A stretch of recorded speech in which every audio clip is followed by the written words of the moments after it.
Welcome to USA Global TV and Radio, where our mission is to provide education, entertainment, hope, and inspiration. USA Global TV and Radio connects you with experts and audiences all around the world every single day to help you succeed in business and to live a richer life. Visit us at usaglobaltv.com to learn about career and life-changing training and mentoring programs like the Listening Mentor.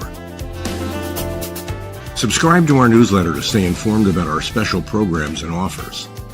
Discover how you can become a guest on one of our shows or a host or producer of a USA Global TV and Radio show of your very own. That's USA Global TV and Radio, where the doctor is always in.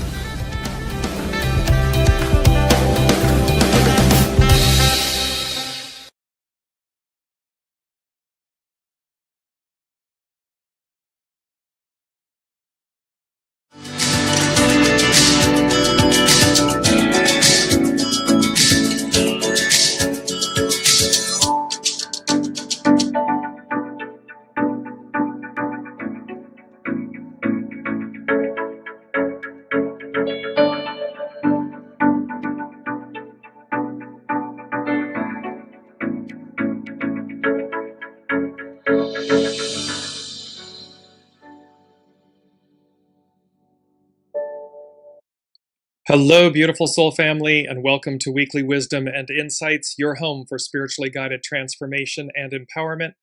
I am your host, Dearjames, and together with the unseen, Spirit, Source, and Symphony, we look at the current energies, the intuitive wisdom and insights, and we go as guided. And there is huge, beautiful energy, some of it rocky, and some of it just next level extraordinary as we are moving. We're days away from the final transpersonal planet, Uranus, shifting signs, changing signs, moving into Gemini. Before that, it just happened. We just experienced and are experiencing the Mercury, Mars, and Saturn conjunction that took place on April 20th, creating a lot of friction, deep conversations, reflection. And again, that one foot on the gas pedal, the other foot on the brake, how we navigate that, our thoughts, our communications, our actions, that or inaction as it may be. But I want to jump in and welcome Kiki, welcome Alicia, welcome Heather. We're going to front load this a little bit and then we're going to back up. So let's just take a quick look because we're literally looking at, and then also Venus coming up on the 23rd. Tomorrow. So Venus will conjunct Uranus in the final degree of Taurus. It's the 29th degree, that anaretic degree, before Venus moves on into Gemini and then Uranus follows. And sometimes it's not about the technicality of astrology. We're not to get lost there. And it's okay that you may not know it well or at all. The point is about the energy, the feeling, as above, so below, how the planets move, what they're doing, and how that affects us, humanity, and our human experience, heaven on earth. And so let's take a quick look. We're going to look at astrologer Chani Nicholas. This is from her The Weekly, issue number 112. And she says, ready to majorly shift gears. Yes. Yes, we are ready. Humanity is ready.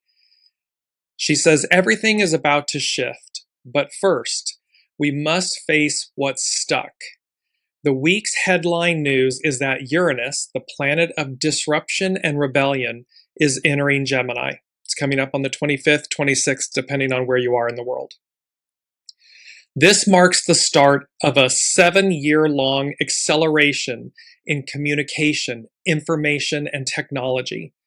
So get ready to change your mind and then change it some more.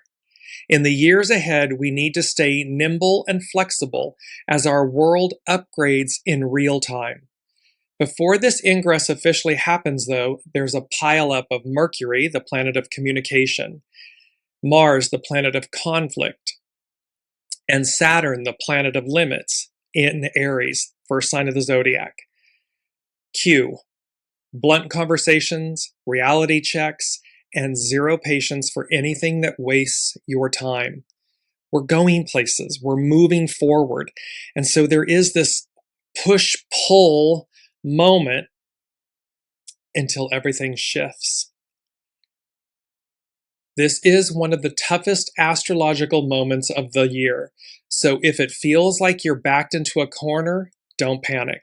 Slow down and deal with what's in front of you. Working through obstacles one at a time will remind you how resilient you are. This is all about breaking it down into bite-sized tasks, pieces, and whether that's information or decisions, choices, all these things, just break it down. Because otherwise it will overwhelm you. It will overwhelm us. And so we want to be in a place of clarity, calm, consciousness. It's our key word. And this will allow us to be resilient.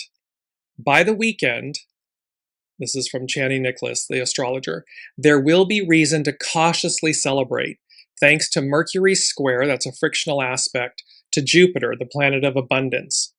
Dream big.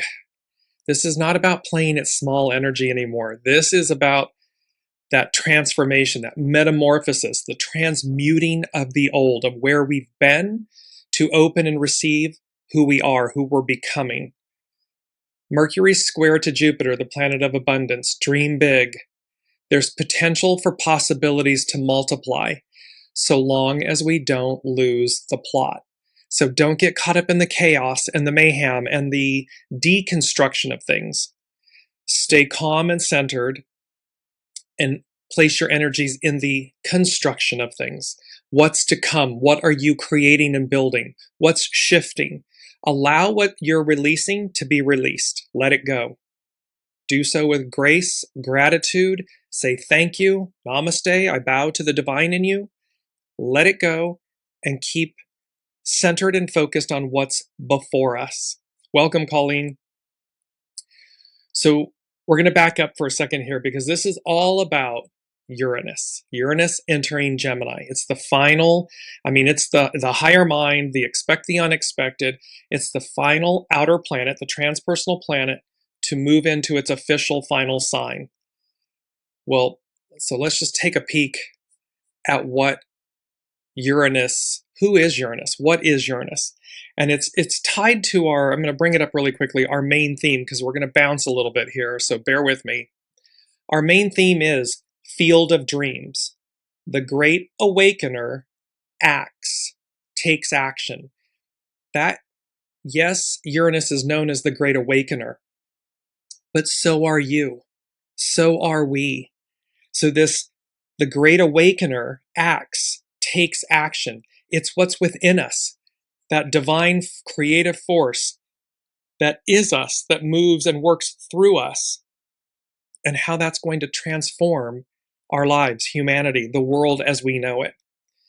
So Uranus, known as the Great Awakener in astrology, is the planet of sudden change, innovation, rebellion, and revolution.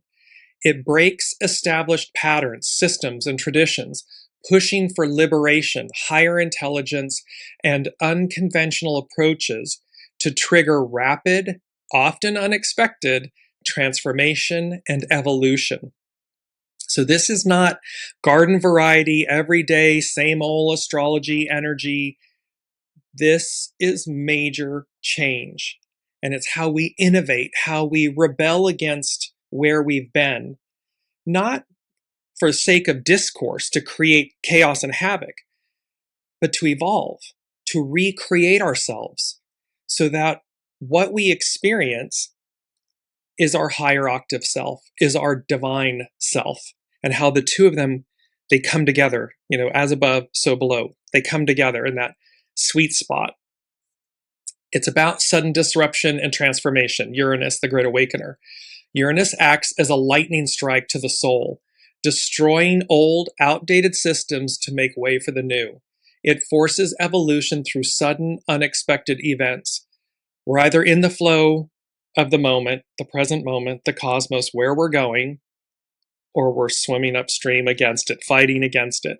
It's either, that wonderful, catapult of quantum leaping forward, the tower and the cosmic 2x4. It's helping us. It's always helping us. But or it's going to feel like we're getting whacked. Like, because are we in alignment with it, or are we flowing against it, fighting the change? It's about rebellion and freedom. It represents the unconventional rebel, encouraging breaking rules, defying conformism, and seeking independence. When we're breaking rules and defying conformism, it's with discernment. Again, this isn't just, wreaking havoc and chaos and doing illegal activities. That is not the moral of the story. So please do not do that. What this is saying is, where conformity has kept us conformed and stuck, stagnant, then harness the power of Uranus changing signs into Gemini. Higher mind, how we think and move and act and create. And harness that wisdom to catapult you, to propel you forward. It's innovation and genius. As the mad scientist of the solar system, Uranus governs scientific genius, electricity, cutting-edge technology, and futuristic ideas. This is all speaking to constructing things. It may, by default, deconstruct things, the old. But it does so in a way, even if it's unknown and rash and bold, it's doing it from a pure place, a purity of intention. So bear that in mind as you take action. Am I deliberately causing harm, chaos? Or am I in alignment with the purity of my soul, my knowing? And while this might be, air quotes, radical and may cause confrontation, that's not the purity of the intention. I'm being pure in my actions, my thoughts, my deeds, as I transform. Higher consciousness. Uranus functions as a higher octave of Mercury, turning mundane thinking into higher intelligence, intuition, and cosmic awareness, soul source connection, listening to your soul, going as guided. This is also about the awakening process. This energy works by dismantling what is no longer useful, shifting perspectives, and promoting a global brother-sisterhood or humanitarian unity. It's about taking the blinders off. Once I was lost, but now I'm found. It's that field of dreams, and the great awakener takes action. It's the removing of the veils. It's the Clydesdale with their blinders. Well, they take them off. They've got this wonderful peripheral vision to see with. We're being elevated. Uranus, higher octave, higher mind, moving into Gemini, which is an air sign, and how that it's expansive, it's fast moving, it's fluid. And finally, Uranus rules Aquarius. We're in the age of Aquarian. We're in the matriarchal era. So Uranus rules Aquarius. It's innovative, it's future forward thinking. It's how do I reinvent myself, my world, my environment, my relationships in a way that elevates everyone. It's from a pure place. It's not illicit. So Uranus rules Aquarius and is associated with rapid technological advancements. And Uranus stays in a single zodiac sign for approximately 7 years. It has some retrogrades, shifting its focus from awakening different aspects of life every 84 years. This Uranus moving into Gemini is going to awaken us, humanity, technology. It's going to advance us in ways. And again, the time most recent was World War II. The time before that was the Civil War. The time before that was the American Revolution. Each time Uranus has been in Gemini, so we see it against the backdrop of conflict, chaos, war. However, in each of those instances, what was occurring was the liberation of the soul of humanity. being elevated. It was against the backdrop of horrid atrocities in the pursuit of liberation, freedom, liberty, unity, love, kindness. And so while astrology is cyclical, not identical, we can look back, hindsight, we can look back and see what happened before. And we can see where in our current moment, events taking place around the world, and yet we've advanced 3 times. This is the 4th time in our lives where we can look back and see this advance of history, of humanity, and how the upreaching, it never stops. We never cease. Humanity, the divine, the unseen God, never ceases to reach for a higher octave of a higher purity of our beingness, our heaven on earth experience. So this is Uranus, the Great Awakener. Now Uranus in Gemini. So it's going to be from approximately 2025. It ingressed into Gemini, it retrograded, and now coming up 26th of April, it's going to officially go in for 7 years into the sign of Gemini. So Uranus in Gemini signifies a profound, chaotic, and rapid revolution of the mind, communication, and collective consciousness. As the Great Awakener moves through the sign of the twins, spiritual growth is fostered through radical intellectual innovation, shattering outdated dogma, and adopting a beginner's mind. It's the Fool in the Tarot card. You're going to see how this is linked with Richard Rudd's Gene Key number 3, this innocence, the beginner's mind, to be childlike, because this is the opportunity before us. When we are all childlike, the world is at peace. The world is full of kindness and love and, generosity. And because watch children, they don't know any better. It's innate within them to simply love, to have fun, to have joy, to uplift. And yet you see how we've got these great awakening, a great awakener. It fosters radical intellectual innovation, to shatter outdated dogma. And it's adopting a beginner's mind to rethink how we connect and share information.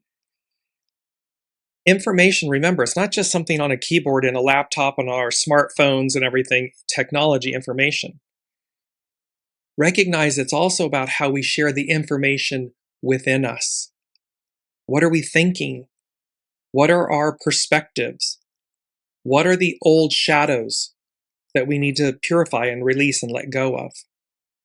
And how do we bring that into a higher octave of harmony and unity, purity, oneness? Well, it's beginner's mind, the Fool, to be childlike. This transit brings a soul-quaking shift, challenging complacency and focusing and forcing a new perspective on personal reality. It is a time for intellectual liberation, dismantling old belief systems that limit personal growth. No shoulda, woulda, couldas. No, I'm worried about what they think or any of that. Release all of that and let the purity of your soul, of the divine, the unseen, God, Allah, Buddha, the all that is, come forward. Let it lead you. This is about spiritual growth is achieved by transforming how we speak, learn, and express ideas. Expect major breakthroughs in information sharing, technology, AI, which can be used to either unite or divide, requiring mindful engagement. As Uranus enters Gemini and things are accelerated, and it's a hardcore advance against the backdrop of breaking down the old. Discernment, discernment, discernment. Use discernment, mindful engagement, wisdom. Double check, listen. When you see things, social media, television, whatever it may be, do take the extra steps to discern, to investigate, to listen. Is this true? Just don't take things at face value. We don't need to be, paranoid looking over our shoulder, but we also don't need to be a guppy where we just fall into, because this heightened advance is going to heighten both the purity of the advance and the truth, the acceleration, the upreaching and upleveling. But because the shadow doesn't want to let go of itself, the goo, it's also going to heighten the distortion. And so we're going to need mindful engagement, discernment, these types of things to really, there's the unseen is saying to me, like, think of it as like Mercury in retrograde on steroids. When Mercury is in retrograde, we reinvestigate, rethink, recheck, reinvestigate, re-listen. We're reviewing things so that we see them. That's what we want to do. Doesn't have to be burdensome, but utilize and harness the energy, the wisdom of it. So the spiritual task is to foster curiosity. This is where the beginner's mind and the fool foster curiosity and open-mindedness, adopting a non-judgmental approach to life and learning. Again, when we're in the flow and we're listening, it's effortless. It doesn't mean it's easy. You'll see it's number 5. No, I'm sorry, it's number 7 from the unseen. They said, I beg your pardon. I never promised you a rose garden. And what that is, and it's also with quote 3, it's like, for the benefit of the flowers, we water the thorns too. It's a Chinese proverb. So this is also about, I beg your pardon, I never promised you a rose garden, meaning God, the divine, the unseen, they didn't say it was going to be easy, this humanitarian heaven on earth evolution, journey, experience. It does come with thorns. But the point is that, look at the beauty of the flowers. So when we tend to the garden, to the flowers, great beauty is offered. When we're not paying attention, we might prick our finger with a thorn and it hurts. It's not fun. And so to what degree are we being conscious? We'll get to our keyword here in a second. So just wrapping up Uranus and Gemini. And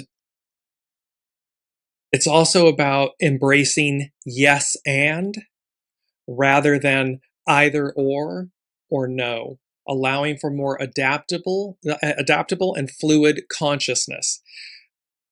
This is going to be extreme flow, movement in the flow. We might be going this way and we go this way.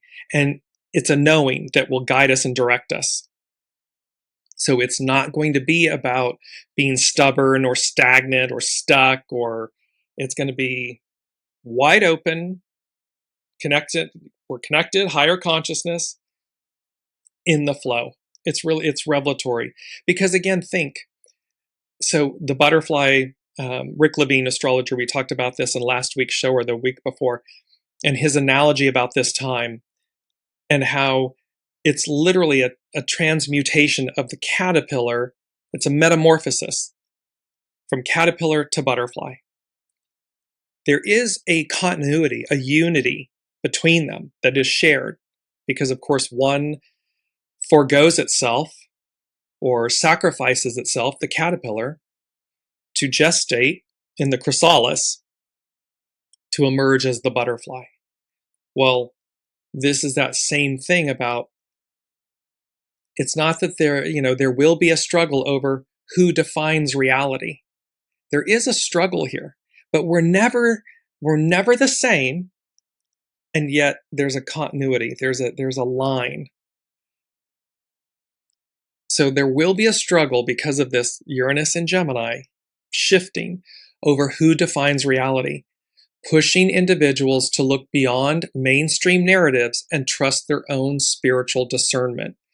People are going to want, powers that be are going to want to control and dictate the narrative. And this is where the discernment, the mindful engagement is going to be key. So that, again, you're either upreaching or you're descending. You're either Leveling up or falling. It's one of the two. With the rapid influx of information, verifying truth is crucial. Release attachment to old ideas and embrace unexpected intellectual opportunities. Things may come out of nowhere, and you'll need to be ready to act, ready to go, ready to participate, ready to engage. Use discernment. It's the Seven of Cups in the tarot. Not everything is going to be wonderful, so use discernment. Is this really for my highest and best, or is it one that I should walk on by? And that can be a people, a person, a thing, a place, a job, whatever it may be. Discernment. Just because it's presented doesn't mean you are to take it. It's a yes and, but yes and, is this in my highest and best, or is this triggering things that may be harking to a lesson? Oh, I've already learned this lesson. I don't need to repeat it. Walk on by. Have faith that the cup, the next opportunity, will present itself. And lastly, find spiritual unity and community in your immediate surroundings, classrooms, online forums. Because again, we the people, Aquarian matriarchal era energy, and these major shifts, we are going from the I to the we. The I is not sacrificed in that sense. It's liberated. And when we do things from a place of we, a tide lifts all boats. It's a famous quote. The tide lifts all boats, not just my boat or your boat. So when we reinvent our thinking, when we innovate our consciousness and how, and remember, as above, so below. So the universe, the unseen is coming in, humanity's coming in, we arrive at the place together, and it uplifts us. It's number one from the unseen. Liberation at long last. Nothing, underlined, nothing will ever be, quote, the same, end quote, again. And it takes us back to the main theme of Field of Dreams. But I want to give us a quote with Uranus, and this sums it up perfectly. This whole octave and energy. Today is the first day of the rest of our lives. May we greet it with enthusiasm and an open heart. This is a quote by Astrology by Lauren. This Uranus shifting into Gemini, this final sign that's moving us forward, just catapulting us forward. Think of it as though today is the first day of the rest of our lives. May we greet it with enthusiasm, the Fool, enthusiasm, and an open heart, innocence, purity, goodness, joy, liberation, because that's what it's bringing and offering us. And so main theme, Field of Dreams, I'm just bringing this back up. Field of Dreams, the Great Awakener acts. Uranus is the Great Awakener, but so are you, so are we. And this is that the Great Awakener acts means we're going to be liberated, awakened in a way that is going to be transformative. And it's what we do with that energy, how we work with it, that is crucial, that matters most. So, Field of Dreams. And it's both a movie from the 1989. In the movie, when Iowa farmer Ray hears a mysterious voice one night in his cornfield saying, "If you build it, he will come," he feels the need to act. Despite taunts of lunacy, Ray builds a baseball diamond on his land, supported by his wife Annie. Afterward, the ghosts of great players start emerging from the crops to play ball, led by shoeless Joe Jackson. But as Ray learns, this Field of Dreams is about much more than bringing former baseball greats out to play. This is going to be a little otherworldly. The unseen is ever present. They always have been. And so we experience the language of the unseen can be in signs and synchronicities and symbols and thoughts and images in the sky or landscape, in the carpet. There's so many, a smell, a scent. our waking memory, our sleeping state. With this field of dreams, Uranus moving into Gemini, and the Great Awakener takes action. The part about this with the field of dreams is that the unseen over the course of the next 7 or the next decade is what I'm hearing, is going to become more present, tangible, literal. We will be able to see and interact in a way that has been, we talk about on the other side of the veil, that has been obscured. So there are times where we might literally see a loved one or see an angel or whatever. And I know this sounds fanciful, but bear with me. We're accelerating.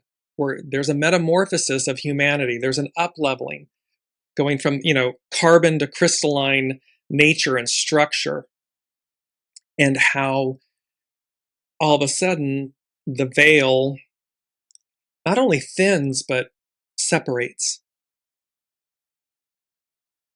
The crucifixion resurrection of Master Jesus was the tearing of the veil, meaning the separation between God, the divine, the all that is, and humanity. So now we're up leveling, and so our connectivity to the unseen, to loved ones that have transitioned, angels, guides, other worldly beings, will intensify, is the word they're using. So spiritually, Field of Dreams carries a profound spiritual meaning centered on faith, redemption, and healing familial wounds. We come into families and multi-life incarnations, past lives, that we are healing, and we come into this. It doesn't have to be just family, blood. It can be extensions in terms of coworkers and friends and platonic and romantic partners and things of this nature, that we're healing. It's karma. We're healing the shadow. We're purifying things. So this symbolizes listening to the soul's inner voice, taking leaps of faith to build a purposeful life, and accepting that heaven can exist on earth through love, forgiveness, and following one's unconventional dreams. If you build it, he will come. We can use he as God, the divine, Master Jesus, the all that is. You can also use this in the sense that if you build it, he will come, meaning the unseen. The way to build it is through love, forgiveness, purity of intention, wisdom, joy, innocence. That allows greatness to come in. Anything shadow, hate, anger, resentment, jealousy, retribution, all those things, prevent it, block it. It's a fall. It's a fall from grace. It's a decline. But love, forgiveness, joy, innocence, kindness, generosity opens the way. And it amplifies and magnifies. It's faith over reason.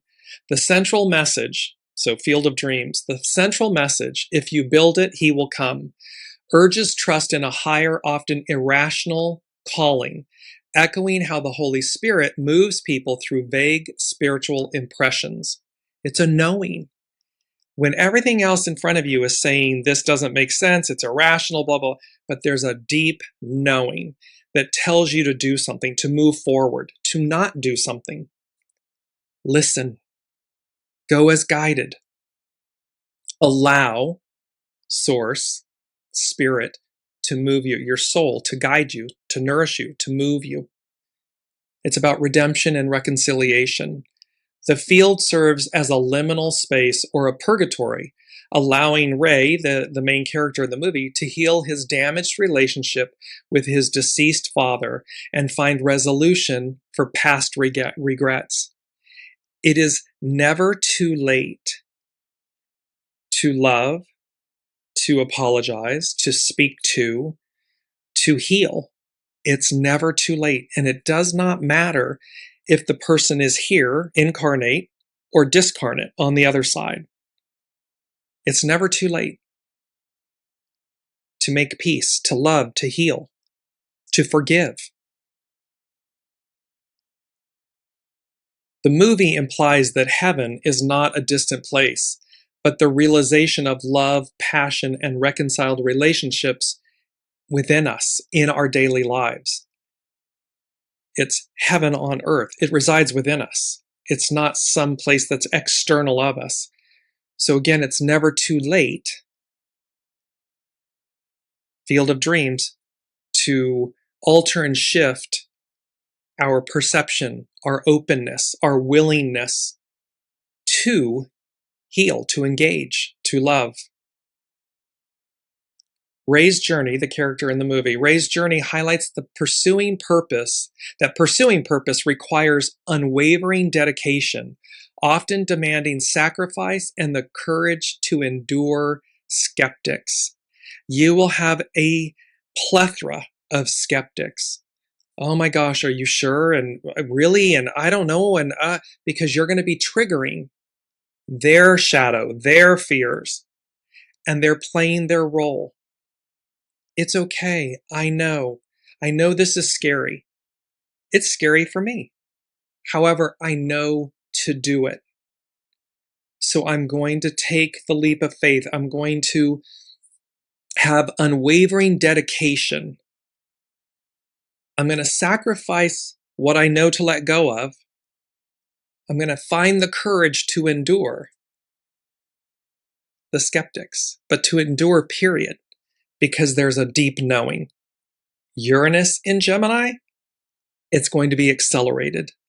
There's not going to always be a lot of quote unquote time to think, second guess, mull things over. It's going to be this is a yes, and this is a no, or this is a not yet. And you're going to want to strike while the iron is hot each and every time. It's not going to be a one and done. It's going to be strike, strike, strike, strike, strike while the iron's hot. That's going to be the theme for the next decade. Lastly, the power of dreams. It serves as a reminder to embrace childlike faith in the impossible, reinforcing that our dreams, however irrational they may seem, are essential to a fulfilled life. Ultimately, the film suggests that creating a space for hope and love allows spiritual healing to happen, bringing peace to both the living and the departed. And so this is, again, it's about the fool. This is the fool, the hero's journey. The fool isn't a fool as in ignorant of things and, foolish and doesn't know things. The fool is empowered, liberated, confident, courageous, willing. Why? Because the soul knows. The soul is connected. The soul is guiding. It's not the ego, mind, personality, human doing it. It's the soul. So the fool embarks on the hero's journey. We may not know what's down and around the corner, but what we do know is take this step, release this person, place, or thing, move, go this direction, go this way, with a childlike innocence, purity, empowerment, faith.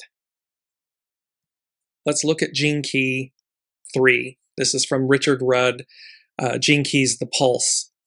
Through the eyes of a child. It is about chaos, innovation. So look at this, chaos, the collapsing, the deconstruction of the Piscean patriarchal era, chaos. Uranus and Gemini, all the outer transpersonal planets, shifting signs. All of the, Saturn and Neptune at 0 degrees Aries, 6,000 plus years. It's about innovation. Rapid innovation, advance. How? Innocence. So chaos, innovation, innocence. It is our purity, humanity's purity, that guides us, delivers us. It's what we're created of, love. When we harness that power, that energy of purity, it's revelatory. It's a game changer. So Richard Rudd, Gene Key 3.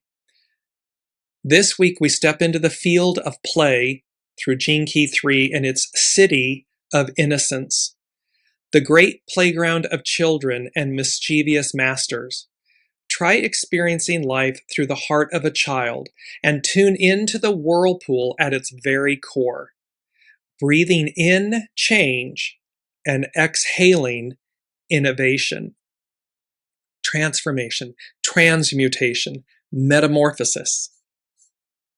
The third city is childlike, but it has the wisdom of an ancient rishi, an ancient being.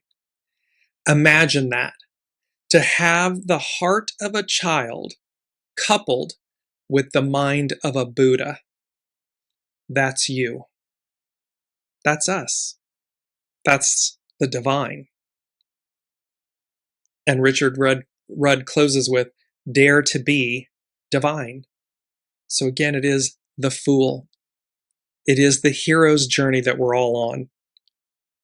And each time we're faced with something new, something different, a major change, transformation, it's to do so with innocence, to be childlike, to act with grace and innocence and kindness. It does not mean to allow one to, run roughshod over you, abuse you, take advantage. On the contrary, when you need to stand up for yourself, do so. Do so confidently, firmly. We are all whole and sovereign. However, as we navigate life, we have a choice. Do we navigate it with joy and openness, childlike behavior? Or do we do it with a scowl and, an anger and a shadow and a cloud? It's a choice. So we have liberation at long last. Nothing will ever be the same again. And this field of dreams and the great awakener takes action. Number 2 from the unseen, they said, relax into your newness. It's not random or a matter of chance. So again, as above, so below, as the all that is changing, elevating. The veil dissipates. The unseen becomes seen. We're changing our thought, telepathy, things like telepathy, things where, the synchronicities, the signs, the symbols, all of this rapidly advancing. Because remember, AI is artificial intelligence. It's artificial. It's being programmed to assimilate data, and it can compute it and assimilate it much faster than a human. Okay, fine. However, but that doesn't make it on point accurate because it's soulless. It's absent of soul. So there's example after example of where AI can be hugely beneficial and it can be enormously incorrect because it's assembling data without, it's only as smart as its programmer, as what it's being trained to do. And so it's to remember, the unseen is saying, relax into your newness. It's not random or a matter of chance. It's an upgrade. It's an awakening within us. The great awakener takes action. Boom. So imagine that they're showing me like an operating system. And up until this point, we've been within this circular confine. Well, what happens when our consciousness, humanity, the whole of the whole, all of a sudden expands out to the next outer ring? That next outer ring of consciousness between where we've been and where it's moving to, it's present, it's existed, it's there. But now we're being given a greater access to it. So that expands us. And with that comes responsibility, discernment. It's quote number 1. To be yourself in a world that is constantly trying to make you something else is the greatest accomplishment. This is by Ralph Waldo Emerson. So we're talking about AI for a minute. Artificial intelligence and the divine, the unseen, God, the all that is, your soul, that's original intelligence from which all emanates. To be yourself in a world that is constantly trying to make you something else is the greatest accomplishment. It's when we hold true to ourselves and who we are, and we listen to our soul, and we go as guided. This is the most empowering. Number 3 from the unseen, they said, perhaps one day, in quotes, perhaps one day,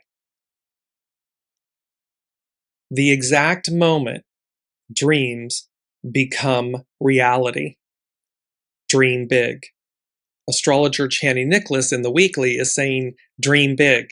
The unseen is saying, it's that thought when everyone says, well, maybe one day, perhaps one day I'll do this or I'll do that, or, wouldn't that be lovely and nice? And so the unseen is saying, perhaps one day, the exact moment dreams become reality. Dream big. Don't play it small. Don't play safe.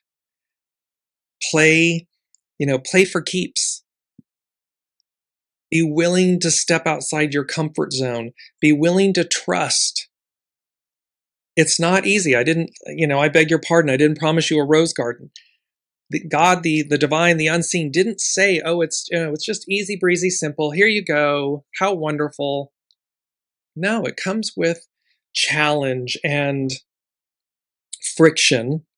There are squares in astrology, frictional aspects.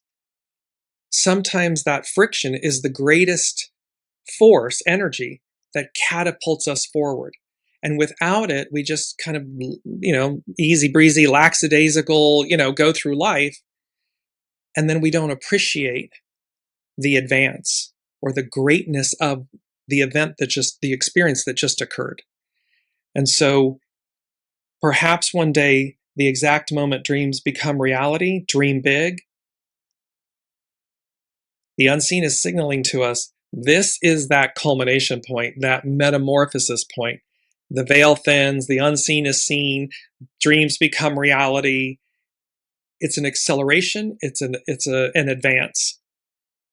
And you can see I'm trying to get, it's happening so fast inside, I'm trying to get it all out and my words are getting twisted. Number 4 from the unseen is, wish I may, wish I might. Becoming was never so easy. And then it was starlight, starbright. We'll come to that. But also they said, with great power comes great responsibility. And it's also the Sabian symbol for the descendant for this Uranus entering Gemini horary chart, the astrology chart for it. And so we are looking at, I want to just go to the descendant Sabian symbol really quickly here. It's a man possessed of more gifts than he or she, or than he can hold. It's a person is possessed of more gifts than they can hold. Obsession by potentiality. The mind which finds itself confronted with a totally unfamiliar and as yet unexperienced type of potency, we're moving to that next outer ring, finds it difficult at first to adjust to its new world of perception and possibilities of action. Field of Dreams, the great Awakener takes action. They may rush ahead excitedly and lose their bearings. They should try to reach a state of calm watchfulness, discernment, and to learn that at this level too, there are limits and restrictions, meaning universal laws expressing this new type of order. So again, there's an up-leveling, an expansion of humanity, of consciousness. It doesn't mean limitless, unbridled, access and so forth. There are universal laws and order to this next level of consciousness, of expansion. And so we're to work with it. This entire sequence of symbols shows us that humankind at this evolutionary station must move carefully in their new realm, for their consciousness is not yet fully able to operate within it, except with closely defined limits. So the more in tune we are, the more in alignment, soul source connection, the more in the flow, the more we're listening, the easier it becomes. And then, of course, we will naturally apply our limits because we're listening. We know when we're, as children, when you were, testing the envelope, pressing the, pressing, let's see how far I can get. And there was a parent, a guardian, someone there to say, no, not yet. Like safeguarding us, keeping us safe, healthy. This is the same. There are defined limits. It is a symbol of warning, a warning against undertaking more than it is as yet safe and sound to attempt. This is speaking to simply be in mindful oneness with the flow of this energy, so that as you expand, up level, metamorphosize your beingness, you're doing so in a protectful, cared for manner. And this wish I may, wish I might, and we got to go to consciousness as well, but the Starlight Starbright is a traditional American nursery rhyme and superstition dating back to the 19th century. It is used when wishing upon the first star or a shooting star at night, symbolizing hope and innocence. There's a huge theme here of hope, innocence, childlikeness, the hero's journey, this new octave, new energy, new consciousness. And the full lyrics are starlight, starbright, first star I see tonight. I wish I may, I wish I might, have the wish I wish tonight. And so the unseen is saying to us, wish I may, wish I might, becoming who we are, becoming into our newness, was never so easy. With great power comes great responsibility. We don't want the cosmic 2x4. We don't want the bug zapper. We don't want the burned hand on the oven. We don't want that. So as we innovate and expand in consciousness, and it's our key word, consciousness, we want to be exceedingly mindful and in tune with the all that is, the unseen, your soul. Consciousness. Its direct meaning is the state of being awake, aware of one's surroundings, and experiencing personal thoughts, sensations, and feelings. The quality or state of being aware, especially of something within oneself. The state of understanding and realizing something. So it's awareness of our surrounding, our beingness, the unseen. Spiritual consciousness is the profound awareness of oneself as a spiritual being, rather than merely a physical body, connected to a higher, universal, or divine force. It represents an awakened state of being, recognizing that a divine essence resides within, allowing for inner transformation, unity with all things, and a shift from ego-centered to love-centered living. It represents an understanding of being spirit within, often described as an internal divine presence. It's your soul. It's your soul source connection. Related concepts are higher consciousness, spiritual awareness, awakening, soul consciousness, cosmic consciousness, Christ consciousness. Experiencing, and its characteristics are about experiencing divine love, losing the fear of death, and seeing the world with objective, compassionate, and connected awareness. So we have this consciousness. We also have this beautiful mantra. My magical nature awakens within me. So Uranus and Gemini, this massive shift, this metamorphosis, my magical nature awakens within me. And you see the crystalline nature of these beautiful stones, these crystals, this crystalline nature being awakened within us. And then the unseen had the word rise. So my magical nature awakens within me. Rise. See, this is up-leveling. This is not falling down or being stuck, stagnant, all that. This is about up-leveling. Number 5 from the unseen was the word innovation. And they said the cosmic wheel, the cosmic egg of ascension, of advance. Ain't nothing like the real thing, baby. It's original intelligence. Ain't nothing like the real thing. And this innovation, the cosmic wheel, the cosmic egg is about the world card. And it is both the fool, but the world. And the world card in the tarot is the final major arcana. The major arcana in the tarot represent fated or destined events. And they signify, and so the world card signifies ultimate fulfillment, completion, and success. It represents achieving goals, integration, and the successful end of a major life cycle, often indicating a transition to a new phase, travel, or a sense of wholeness. It is a yes card in readings. So that yes and, it's a yes. And it's about completion and success. It's about celebration, victory, but it's about endings and beginnings. And the Fool, just to go back quickly to that, the Fool in the tarot is represented by the 0. And it represents a pure, untainted spirit embarking on a new journey, emphasizing faith, spontaneity, and trusting the universe.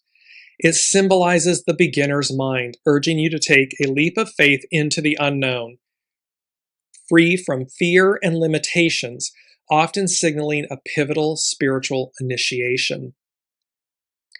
And so this innovation, it's number 5, denoting change, innovation, the cosmic wheel or egg of ascension, advance. Ain't nothing like the real thing, baby. So no matter how much we advance, or AI advances, remember to not subjugate your sovereignty, your divinity, to something that is external. It doesn't mean not to utilize it, but it's to utilize it with great discernment, great wisdom. Where's that wisdom, that discernment and wisdom coming from? Original intelligence, from the unseen. So as we're being led astray in one way because the old is trying to hold on to power, manipulation, and control, its algorithms, we want to suck you in and keep you over here. And yet there's a higher mind, a higher octave, a purity of source that is guiding us upward, onward, outward. We have a choice to receive that, experience that, align with that energy, as opposed to that which is artificial, is the easiest way to put it. Artificial. Number 6 from the unseen, they said, if you build it, these are lines from the movie, if you build it, he will come. Go the distance. Ease his pain. When the spirit of the past awakens, comes alive, to life again. This is what I was talking about at the beginning of this show. If you build it, when you build it, go the distance, ease your pain. It's when the spirit of the past awakens, comes alive to life again. It's when we see the unseen. We often speak that people have quote unquote died or they're dead. That couldn't be further from the truth. They are very much alive. They're simply in another realm of being, of existence. Discarnate, incarnate. And so, and how does that, when we build it, when we connect with this new octave of energy, communication, oneness, we're going to that next outer band of operating system. This is when that which was unseen will be seen by you. So that which was unseen will be seen by you.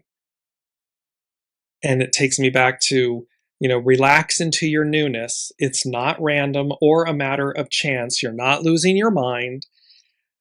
Yes, people may think you're crazy, but again, this has happened many times to me. And yes, I am the first one to say, oh, if somebody hadn't been there, or oh, if somebody hadn't, they would think I'm nuts.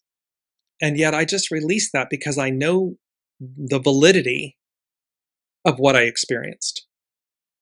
This will be the same for all of us. When you build it, if you build it, it will come. It will arrive. And the energies that go along with Uranus and Gemini and this is the chart for Uranus and Gemini. And when I saw it intuitively, what I heard for the astrological influence is, take me higher. So this is going to take us higher. Well, spiritually, take me higher often represents a spiritual plea for ascension, divine connection, and emotional elevation beyond mundane struggles.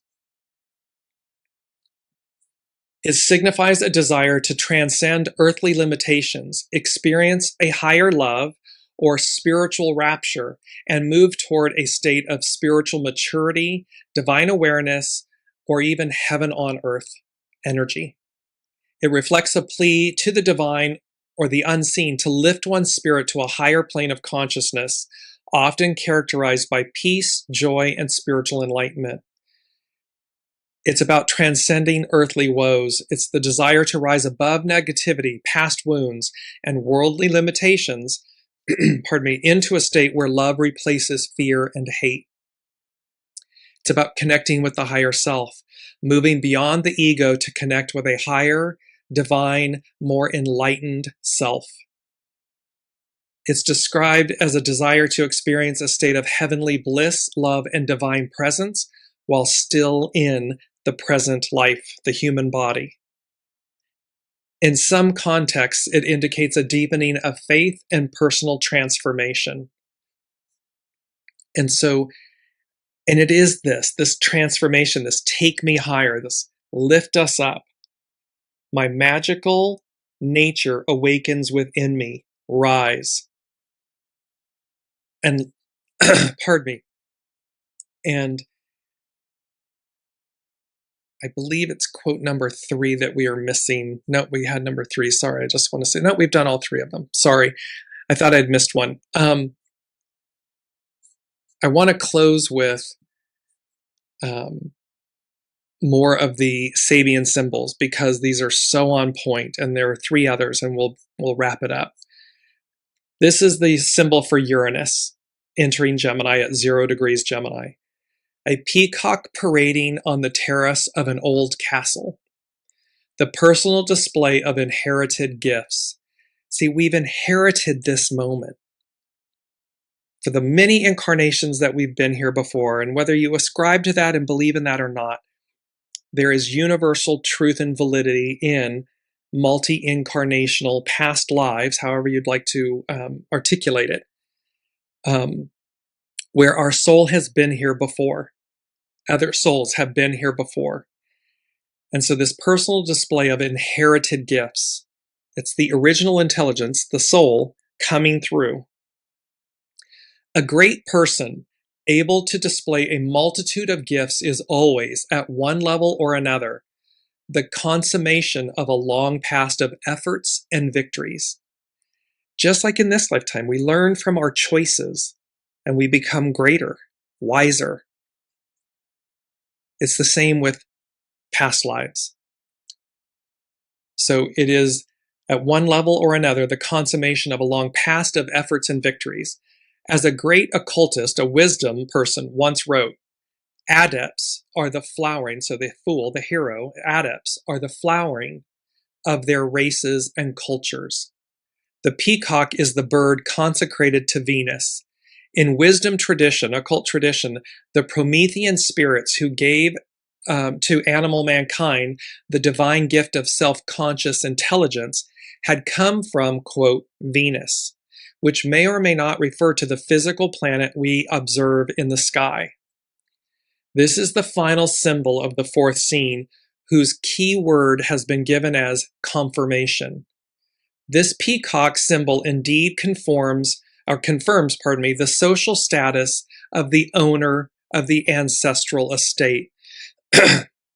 Meaning, you have earned this moment. There's nothing that's by mistake.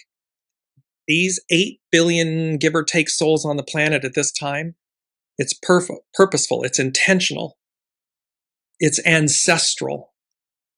It indicates a consummation of individual efforts, and it suggests that such a consummation is hardly possible except when a line of ancestors, all those who've come before us, who will appear, field of dreams, biological or spiritual, forms its base. We stand on the shoulders of giants in this moment. We are the recipients of our past lives, of all those in the unseen that nourish us, guide us, protect us, lift us up, refine us, as well as ourselves in this moment. And so you can see that it suggests that such a consummation is hardly possible except when a line of ancestors, biological or spiritual, form its base. The unseen, the divine, the soul forms its base. Our past lives, biological, familial, ancestral, form its base. North Node, where humanity's going, the Sabian symbol, and these are Dane Rudyear's an astrological mandala, these Sabian symbols. North Node, illuminated by a shaft of light, a large cross lies on rocks surrounded by sea mist. The spiritual blessing which strengthens individuals who, happen what may, stand uncompromisingly for their own truth. It's about their authenticity, their purity, who you are at your center, your soul. Men and women who do not depend upon collective values, traditions, or support, but seek at any cost to be true to their individual self and destiny, almost inevitably face some kind of crucifixion. I mean, how dare you? Who are you to be so unique and special and pioneering? Because it intimidates, it creates fear. It triggers their own sense that they won't or can't do it. And yet, by example, you are doing it. They are sustained only by the power within them, the soul, the unseen, to which a light above answers. The symbol tells us, be true to thine own self, and in the midst of the outer confusion displayed by those surrounding you, you will realize what you really are as an individual, a child of God, of the divine, of the unseen. Relax into your newness. It's not random or a matter of chance. This second stage symbol presents us with a realization in polar opposition to that evoked by the preceding one. It implies the supreme worth of a life guided by an inner voice and manifesting a high degree of self-assertion. This is high octave alignment, purity, and the wisdom of your soul guiding you forward. And last but not least, Venus, the Garden of the Tuileries in Paris, the formalization of collective ideals through the application of reason and order to newly discovered aspects of nature. This is about, so the Gardens of the Tuileries and Versailles are typical representations of the classical spirit, pardon me, and its need for order and symmetry. The reign of the French king, Louis XIV, followed the Renaissance. The Renaissance is innovation. It's Uranus. It's an up-leveling of humanity. So the reign of the French king, Louis XIV, the Sun King, followed the Renaissance, which was filled with the excitement of a new spirit of discovery and a period of internal troubles. How we navigate all of this newness. A reaction had to come to consolidate the gains made by the collective mind of European humankind. Such a consolidation usually leads to another extreme, formalism, and often the narrow intellectual crystallization of concepts or dualistic concepts. What this is speaking to is our vastness. We're going to enter a period, we are in it, where the vastness of our consciousness expands. It's an up-leveling. And again, there's going to be a desire for conformity. I need to take all of this and put it into nice, neat little boxes and labels and identities and all of these things. And we're to guard against that. Because yes, while that helps us to streamline, but we're also stepping beyond this conformity, this limitation, lack. And so really it boils down to, with great power comes great responsibility.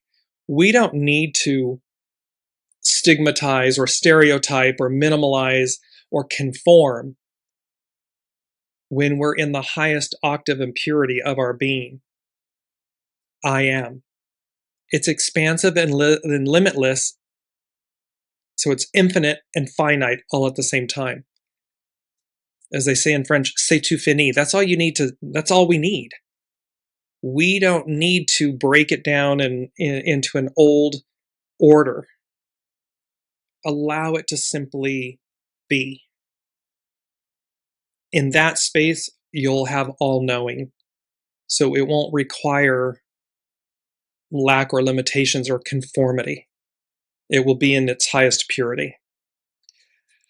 Oh, I hope I have done justice to this episode. We may pick this back up again next week in a part 2, because the energies of what the unseen is speaking to and what's occurring, what is happening is vast. It pushes the boundaries of our known realities.